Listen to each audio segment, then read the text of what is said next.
तो आज के शॉर्ट वीडियो में सबसे पहले हम लेते हैं ये वाला वीडियो, और इस वीडियो में गुरुदेव भगवान हमें क्या समझा रहे हैं।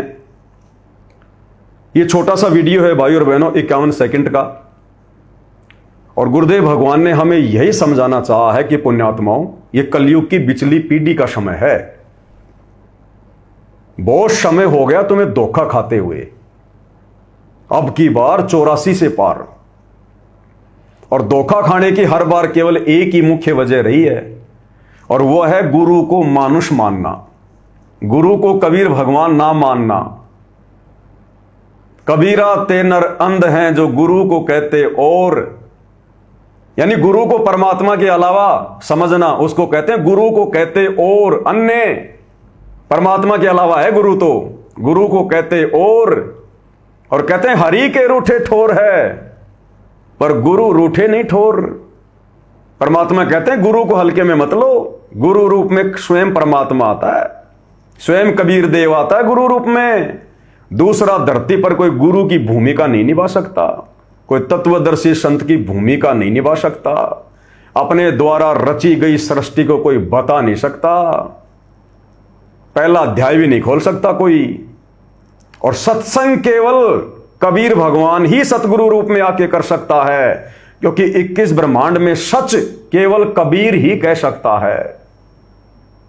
या तो ब्रह्मा विष्णु महेश के मुंह से भी ये काल और दुर्गा सच नहीं निकलने देते, फिर आप और हम सब तो उनके अधीन है। यहां 21 ब्रह्मांड का मां के गर्भ से जन्म लेकर आया हुआ, जेर में लिपट कर कोई जीव, कोई प्राणी, कोई मानुष, कोई गुरु, भला कैसे ये भेद बता देगा, काल से टक्कर ले लेगा, उसकी छाती पर बैठकर ये तत्व ज्ञान देगा। तो कहते हैं समर्थ का काम उसी को साजे, और करे तो मूर्ख बाजे। तो यही बात गुरुदेव भगवान हमें समझाना चाह रहे हैं कि ये बात बच्चों अगर तुम्हारे अब भी समझ में आ जाए, कलयुग की बिचली पीढ़ी में, जो कि लास्ट मौका है, अंतिम चांस है, इसके बाद में कुछ नहीं है, फिर एक लंबे समय के लिए लक्ष्य 84 में चले जाओगे। ये जबरदस्त कमाई जो वर्तमान में सारनाम और शतनाम की जो हम ये कर लेंगे, फिर इसको खत्म करना हमारे लिए पहाड़ जैसा काम हो जाएगा। और ये पूरी तरह से खत्म हुए बिना, जैसे वर्तमान में हमारी खत्म हो चुकी थी। आप और हम हैंड टू मावत थे, गरीब, निर्धन, छोटा मोटा रोजगार। इस स्थिति में आए बिना फिर से हम ये मार्ग समझ में नहीं आएगा। और ये कमाई खर्च करने में भाई अरबों, करोड़ों अरबों युग लग जाएंगे, करोड़ों अरबों युग। इसलिए गुरुदेव भगवान कह रहे कि समझा है तो सिर दर पांव, बहुर नहीं रहे शादाब। और अपने आप को स्पष्ट रूप से परमात्मा ना कहकर और ना कहेंगे गुरुदेव, क्योंकि ये उनका विधान है, उनका रूल है।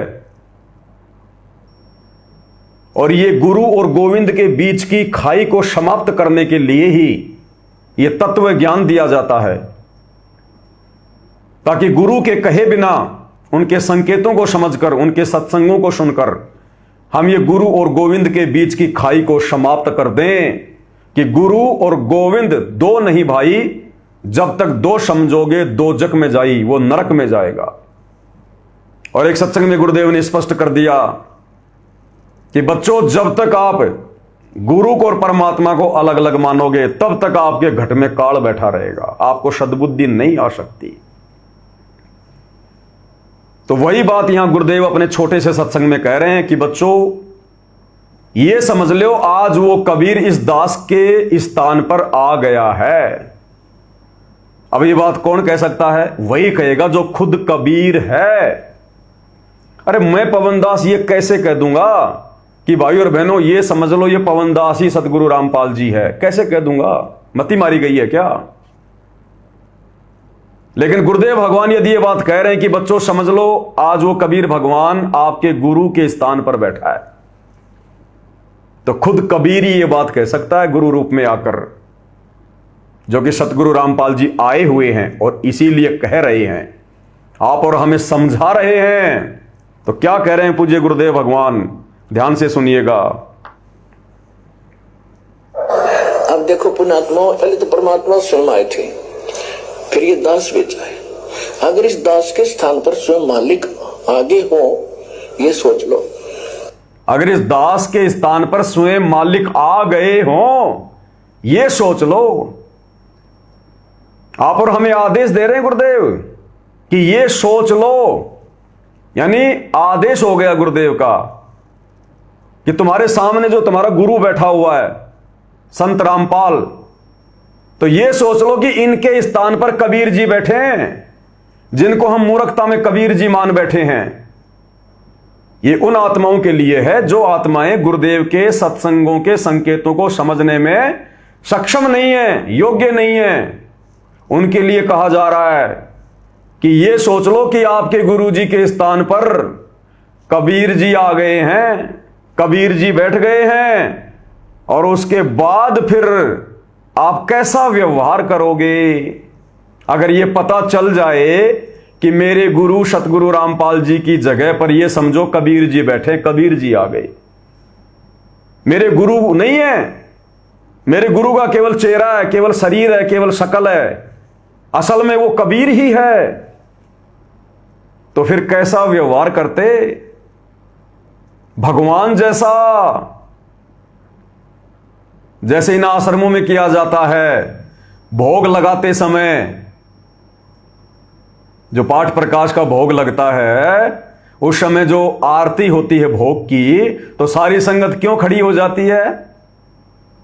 इसलिए खड़ी हो जाती है कि कबीर भगवान को भोग लग रहा है, सामने दाढ़ी मूंछ वाले की फोटो होती है कबीर जी की, तो संगत ये सोचकर कि भगवान को भोग लग रहा है, संगत खड़ी हो लेती है उनके सम्मान में, और सतगुरु रामपाल जी को मानुष मानती है, इसलिए तीनों समय की आरती में बैठी रहती है। कोई बेड पे पड़ा रहता है, कोई चलते फिरते कर रहा है, कोई बाथरूम में बैठा बैठा मोबाइल चला लेता है, क्योंकि अपने गुरु को मानुष मान रहे हैं। और जब भोग लगता है तो ये सोचकर वो हो कबीर जी को भोग लग रहा है, सारे खड़े हो जाएंगे। तो गुरुदेव कह रहे हैं ये सोचो कि तुम्हारे गुरु के स्थान पर कबीर है। अब कबीर है तो फिर कबीर को भोग भी तो लगाना पड़ेगा, फिर भोग भी तो लगेगा। आदेश हो गया गुरुदेव का, सोचो तुम्हारे गुरु जी की जगह पर कबीर जी आ गए, तो हमने सोच लिया, गुरु जी की आज्ञा मान ली, और हमने सोच लिया कि सतगुरु रामपाल जी की जगह पर कबीर जी बैठे हैं, खाली दिखाई सतगुरु रामपाल जी दे रहे हैं ऐसे। तो अब क्या करेंगे? फिर कबीर को तो भोग भी लगाना पड़ेगा भाई, भोग के समय खड़ा भी होना पड़ेगा भाई, तीनों समय की आरती के समय भी खड़ा होना पड़ेगा भाई, और भोग के समय तो फिर आश्रम में कबीर जी के आगे ये भगत आप देखते ही हो, 5-5 ज्योतियां, 11-11 ज्योतियां थाली में लगा के आरती भी उतारते हैं भाई। तो अगर हमने गुरु जी को कबीर मान लिया तो भाई फिर कबीर जी की आरती भी उतारेंगे भाई। पाती पंच पोहब कर पूजा, देव निरंजन और न दूजा। और जब कबीर जी बैठे हमारे गुरु जी के रूप में, तो फिर वो दाढ़ी मूंछ वाले कबीर की फोटो का हम क्या करेंगे भाई? फिर उसको भी फाड़ फाड़ के फेंकेंगे भाई, उसको भी घर से बाहर निकालेंगे। और जब कबीर जी हमारे घर पर आ गए, हमारे सामने हैं, गुरु जी के जगह पर हैं, तो या तो हिसार जेल जाएंगे भाई, या फिर अपने घर पे बैठ के भक्ति करेंगे भाई, तीसरी जगह नहीं जाएंगे भाई। अगर गुरु को कबीर मान लिया तो, और मानना पड़ेगा क्योंकि गुरु का आदेश है। फिर से सुन लो क्या कह रहे हैं गुरुदेव। अब देखो पुण्यात्मा, पहले तो परमात्मा स्वयं आए थे, फिर ये दास बेच आए। अगर इस दास के स्थान पर स्वयं मालिक आगे हो, ये सोच लो, और आप जैसा व्यवहार इस दास से कर रहे हो तो हम उनसे भी यही करते। तो वहां कहते मौला बैठा मोर से, और देखे जन की भेड़, 10 कोट जम की कर जहां एक नाम की खेड़। परमात्मा एकांत द्रोखे से देख रहा है आपकी सब रिहर्सल को, कि आप कैसी भावना रखते हो, कैसे आप भक्ति कर रहे हो, कितना दान में रुचि है, मेरे दास के प्रति आपके कैसे विचार हैं। तो वो ये समझ रहे हैं कि ऐसे ही मेरे प्रति है जो इसके प्रति है। और जब आप यहाँ से, जब आप शरीर छोड़कर जाओगे तो इस दास के रूप में आपकी परीक्षा होगी त्रिकुटी पे। तो क्या कहा गुरुदेव भगवान ने? बिल्कुल क्लियर कर दिया समझदार आत्माओं के लिए कि ये सोच लो कि इस दास के स्थान पर कबीर भगवान आ गए, और अब आप जैसा व्यवहार मुझ दास के साथ करोगे वैसा ही परमात्मा के साथ माना जाएगा, कबीर जी के साथ माना जाएगा। और इसमें अगर कोई त्रुटि रह गई तो परमात्मा तुम्हें रिजेक्ट कर देगा। मम संत मुझे जान मेरा ही स्वरूपम। इसलिए हम सत्सेवक भाई बहन गुरुदेव के इस आदेश की पालना कर रहे हैं कि हमारे गुरुदेव के रूप में स्वयं कबीर भगवान है। अब भगवान की पूजा में, भगवान की सेवा में, कबीर भगवान की भक्ति में, आदर सम्मान में, श्रद्धा भाव में, समर्पण भाव में, मर्यादाओं में कोई त्रुटि ना रह जाए। क्योंकि गुरुदेव भगवान कहते हैं कि परमात्मा एक झरोके से तुम्हें देख रहा है, तुम्हारी हर क्रिया देख रहा है, तुम्हारी भक्ति भाव देख रहा है, तुम्हारा समर्पण देख रहा है। इसलिए हम सत्सेवक भाई बहन मर्यादा नहीं तोड़ते, खुद टूट जाएंगे, मर्यादा नहीं तोड़ेंगे और गुरु के अलावा किसी और में परमात्मा नहीं देखेंगे, क्योंकि आदेश हो गया गुरुदेव का। अब गुरु के अलावा किसी में परमात्मा नहीं देखेंगे तो फिर किसको देखेंगे? गुरु जी को देखेंगे परमात्मा के रूप में। जब गुरु को परमात्मा मान लिया तो परमात्मा जैसी क्रिया करेंगे, भोग भी लगाएंगे, चवर भी करेंगे, आरती भी उतारेंगे, भगवान को आसन भी देंगे, भगवान की तीनों समय की आरती भी विधिवत करेंगे। और भगवान झरोके से देख रहा है, इसलिए हर प्रकार से अपने आचरण को भी शुद्ध रखेंगे। तो बताओ किस आधार से ये कह सकते हो कि सत्सेवक गलत कर रहे हैं? किस आधार से कह सकते हो कि सत्सेवक गुरुद्रोही हैं? और क्यों हमें गुरुदेव भगवान कहेंगे कि ये सात संगति वाले गुरुद्रोही हैं? क्योंकि हम तो वही कर रहे हैं जो गुरु जी हमें आदेश दे रहे हैं। अगर राजनीति करेंगे तो हमारे भाव बनेंगे नहीं, हमारी श्रद्धा बनेगी नहीं, गुरु वचन टूट जाएगा, गुरु जी का आशीर्वाद छूट जाएगा, कनेक्शन कट जाएगा। तो हम राजनीति नहीं करेंगे, ना कोई खेल खेलेंगे, ना खेल खेलने में सहयोग करेंगे, ना किसी का स्टेडियम बनाएंगे, क्योंकि हमने तो गुरु प्रसन्न करना है, हमने तो गुरु जी के वचन पे चलना है। तो क्लियर कर दिया गुरुदेव भगवान ने अपने छोटे से सत्संग में। ये निष्कर्ष है गुरुदेव के सत्संगों का ये शॉर्ट वीडियो। ये 51 सेकंड का ये छोटा सा शॉर्ट वीडियो और कितनी बड़ी शिक्षा दे रहा है। अगर इस 51 सेकंड के वीडियो पर अमल कर लिया तो मुक्ति, मोक्ष, और अगर इसको हल्के में ले लिया और गुरु को मानुष मान लिया तो सोचो हम जिंदगी का सबसे बड़ा मैच हार जाएंगे, सबसे बड़ा मैच हार जाएंगे। अगर गुरु को मानुष मान लिया तो, अगर इस आदेश की पालना नहीं की तो यही काल के किस ब्रह्मांड में पड़े रहेंगे, इसी जेल में सड़ेंगे।